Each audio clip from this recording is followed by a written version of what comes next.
The Dallas Mavericks have won 2 in a row at home, taking on a Lakers team still without LeBron James in the lineup. They're trying to snap a 3-game losing streak as they head to Dallas. This game is at 8:30 Eastern on NBA League Pass.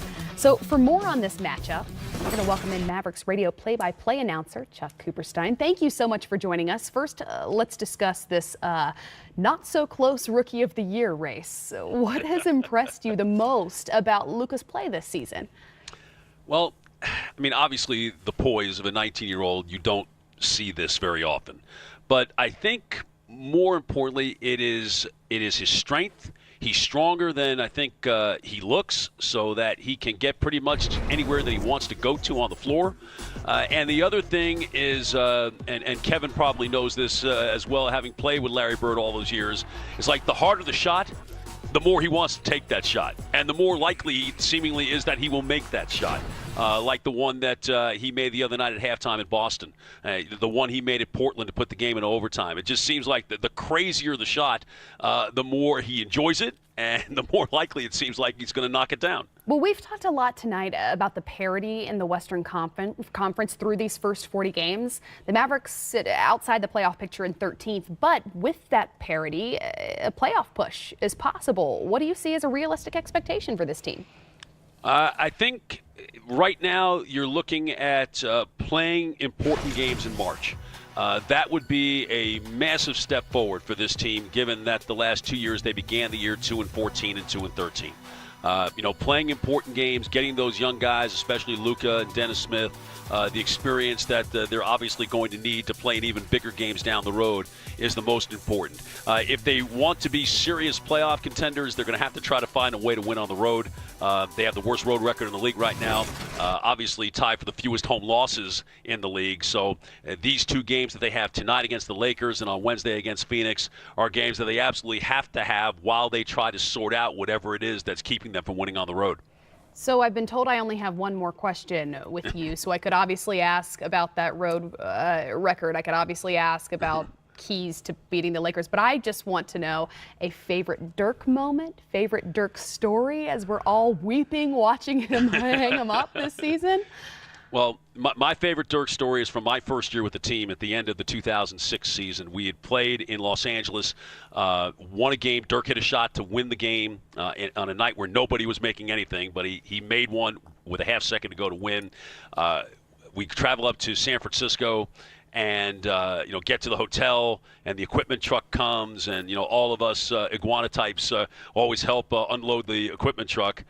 You don't normally see players unload the equipment truck. But there was Dirk slinging bags at 2 o'clock in the morning after hitting a game-winning shot, and it just reinforced what I had known prior to joining the team, and obviously what has taken place in the 14 years since I've been with the team. He's the most regular superstar that I think this game has ever seen, and he is going to be terribly, terribly missed. That probably the highest compliment, the most regular. Right? You guys can exactly. follow Chuck Cooperstein at Coop Mavs. Thank you again for joining us before the game, Chuck. Thanks for having me, Kristen. Take care. All right, guys. We're obviously talking about a last season for Dirk Nowitzki, but a first season for Luka Doncic. Do you agree with Chuck that this is a team that could potentially be playing important games in March, that could be in that playoff conversation? I'd like to say yes, but I'm not quite sure that they're ready to challenge the 3 or 4 teams that are ahead of them right now over the stretch of the remaining part of the season. But they've taken great strides from where they were, and the pieces that they've added either through free agency or acquiring Doncic in the draft the way they did. This is an on-the-rise Dallas team. And they have an owner who loves to win, so he's going to do whatever it takes to try and make this team better. They have an outstanding coach in Rick Carlisle. They're going to beat some teams and cause those other teams problems from getting into the playoffs. Some big losses for teams that go up against Dallas. All right. I think the biggest thing is if they're playing meaningful games, if you have 15 games left and Rick comes in and says, fellas, looking at the schedule, we got to win 10 of our next 15 games. We got to go 10-5 over this stretch.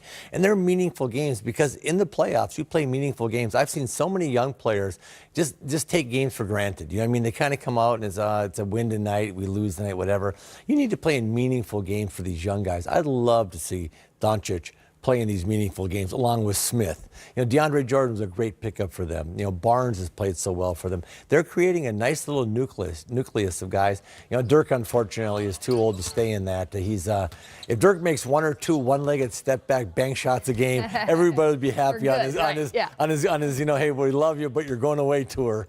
But I would love to see these young guys play in games. And one J.J. Barea has played so well for them off the bench. They need him healthy. He's had, he sprained his ankle, and he needs to stay healthy for this team. But I'd love to see this team in the mix and see how Doncic just embraces all these tight games. He loves the moment. Yeah. Well, let's think about this. I'll throw these 5 names at you. These are teams they have to get ahead of. Okay, Memphis, Sacramento, Lakers, yes, Minnesota, Lakers, Utah. Utah's got a great schedule. No, I hear you. It's going to be tough. But if they're in that mix, though, Mike, you know how it is. If you're coaching those young guys and you're 1 game out and there's 3 games to play and it means something, it's fun for them. And I think that's what you got to be. I've often said, Red Auerbach used to always say, hey, you're going to be down in a series at some point. We're going to be down 3-1, 3-2. You either win or go home. He said, you better learn how to win games on demand. Go out there and win games when you have to win that game. And he liked it. And I think that's a huge part of our league. You've got to figure out how you can win games. It's how you prepare, how you go in that game, your mindset of, man, we are going to win this game tonight. I'm going to be a big part of this win. And there's something about that. It gives you confidence. And I think young players need that if they ever want to try to win a championship or be at that level. That right there, Coach, the flawless transition, as you mentioned, being down 3-1, it helps to have a guy like LeBron James on your team, that's for sure. Look at the Lakers with and without LeBron. Very few, I'm sure, surprised by their struggles without him, having won just 1 game in their last 6 tries without him on the court. Now, their point total is down, as are their field goal and 3-point percentages. Let's listen to Lakers coach Luke Walton earlier. They're trying, but they're young. But, at some point, we just, we need more passion, we need more fight, and that's not scoring, but it's more diving for loose balls, yet communicating loudly. Without LeBron, this, of course, could be an opportunity for the Dallas Mavericks to continue to move up the ranks in the Western Conference. But do you guys see the Lakers as a buyer prior to the trade deadline? I think the Lakers are wide open to see what's out there. Look to add another piece right now. Everybody keeps talking about at the end of this season, right, what are the Lakers going to do? But I think right now, with LeBron on the team and his mentality, he doesn't want to finish out of the playoffs. He wants to show that he could take a Laker team and get him into the playoffs. Do I need to say, look at the record in Cleveland right now since LeBron has left? He comes here. They're up in 4th place before he gets the injury. And now all of a sudden with him back out, they're sliding back down the ladder again. So with his competitive spirit, he would like to be able to say, I took the Lakers to the playoffs this year. Right, well, because see, that's the problem, is we talk about next season and the season after because LeBron James is now in town, forgetting how good he makes everyone around him, forgetting that he could take this team to the Western Conference playoffs. They're selective buyers. I mean, they're not going to buy an old 1948 Ford, but they may buy a 2015 Mercedes-Benz. They got a little few miles on it, I just think, depending on who it is, I just think they're very selective buyers. I just think that if they look at a guy and say, this guy can fit our team for the next 2 or 3 years, 4 years, yeah, we'll do it. But I don't think they're going to make a trade for a guy to say, okay, this is a one-and-done year. I think they'd probably wait. But, hey, look, I said this at the start of the year. LeBron, if he's healthy, this team will finish in the playoff. They'll be in the playoffs. So it's just a matter of do they have home court or not. He's such a dominant personality, and the way he plays just affects everybody on the floor in such a positive way. He can do so many things. His ability to pass and run, and it's fun for me to watch him. But I just also think that in the back of Magic's mind, he's thinking, okay, we're going to really, if something comes along now, but boy, this next summer, we have opportunity to sign some free agents and who can we get? And I think they have a big grand plan there. But if a good player came along, hey, let's face it. If Anthony Davis becomes available and you can get him, you do that in a heartbeat. Like, you don't mean a good player like somebody that may have gone to school on the West Coast, somebody who may have been an all-star that can rebound and can shoot threes and may feel very familiar to LeBron James. That has similar initials like to that. mine, KL, perhaps? I just throwing it out there. I hear you. You never know. Could be. It's something to think about. All right, we're Brings a gonna little be Beach Boys music with him. Too. back. Yeah, right. Want to bring that up? I didn't want to say that. Donovan Mitchell, Giannis Antetokounmpo. A couple of young stars going head-to-head Jazz Bucks. It's 1 of 8 on a Monday night. The Cleveland Cavaliers released wing Patrick McCaw on Monday, ahead of the 5 p.m. deadline to guarantee his contract for this season. McCaw, who agreed to a free agent deal with the team last week, played only 3 games for the Cavs, scoring a total of 5 points. He joined the Cavaliers on a $6 million non-guaranteed contract offer, which the Warriors refused to match. I want to ask you where he could end up as a free agent, where he could potentially fit well, but also want to ask about the situation at hand. Is it something that the league should be looking into? Is there a rule here that you think perhaps should be changed because of the loophole that's been found? Go ahead, Mike. You had an interesting take on this today when we talked. Just hearsay. But remember, if he did not sign with someone, he was still Golden State's property. Right. So he had to sign with another team. There weren't a lot of takers out there offering him money. So Cleveland, who could have been doing his agent a favor, signs him to a 2-year non-guaranteed contract.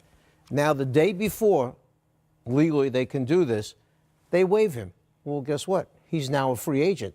So now he can go to a team that perhaps his agent has already talked to, negotiate a deal worth more than what he was getting from the Cavaliers, and he winds up in a place that he's happy with and really wants him and can use him. And Cleveland has done a very nice favor for an agent who may happen to have a great player down the road some year. We don't know that. But he couldn't go back to Golden State, and he could sign with the Cavs for significantly less. Yeah, I don't see him doing either, though. He's not going back to Golden State. I think they made that perfectly clear, and they didn't want to match him. And the Cavs don't need him, to be honest with yeah. you. They've got a number of players at the same size, do the same things that he does. Agreed. I think he's one of those guys that fits on a good team. I don't think he fits on a bad team. I don't think you can give him the ball and say, go create for others and stuff. You know, he got a lot of open shots, but I tell you what, everybody gets open shots if you play with KD, Steph, and Clay. You know, they're gonna be off you. Yeah. I could see him going. You know, Chris Paul has had problems. I could see Houston being a buyer maybe in this market where McCaw can make some shots for them, you know, defend well enough at that point guard, do just enough off the dribble and be clever enough with the ball that you give James a little bit of a rest, harden off the ball a little bit. I could see him going to a good team. He's one of those guys, I don't like him on a bad team because he's not that player. He's a nice piece that, you know, that could fit, and he fit well with Golden State, and it just didn't work out there. But Mike, I agree with you. I said there's like some loopholes. There's some areas that if players kind of do what he did, he becomes now an unrestricted free agent using the rules. Right. But you know, it all seemed like when I read the whole thing, I was like, huh. Yeah. It sounded a little bit Could be suspicious. worth revisiting.